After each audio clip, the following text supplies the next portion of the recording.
Power star Puneeth Rajkumar ಕೋಟ್ಯಾಂತರ ಜನರ ಆರಾಧ್ಯ ದೈವ. ಯಾವುದೇ ಪ್ರಚಾರ ಬಯಸದೆ ಸಾಮಾಜಿಕ ಕಾರ್ಯಗಳಲ್ಲಿ ತೊಡಗಿಸಿಕೊಂಡು ಎಲ್ಲರಿಗೂ ಮಾದರಿಯಾಗಿದ್ದವರು ಅಪ್ಪು.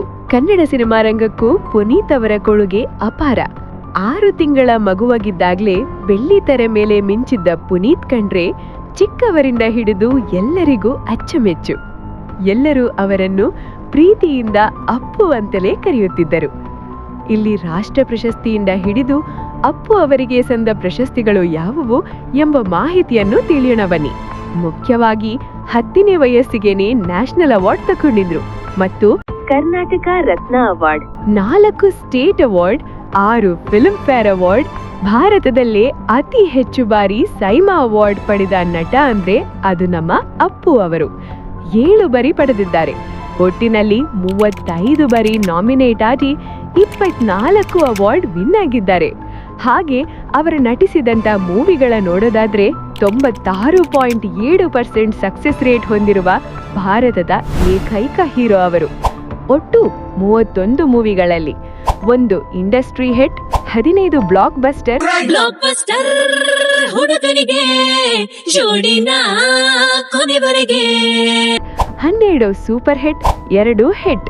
ಇಡೀ ಕೆರಿಯರ್ನಲ್ಲಿ ಒಂದೇ ಒಂದು ಮೂವಿ ಫ್ಲಾಪ್. ಇಷ್ಟು ದೊಡ್ಡ ಯಶಸ್ಸು ಇದ್ರೂ ಸರಳತೆಯಿಂದ ಬದುಕಿದ್ರು.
First day first show Kannada cinema ನೋಡಿ ಸ್ಟಾರ್ ವಾರು ಯಾಕೆ ನಾವು ಒಂದೇ ಗಿಲ್ಲಿ.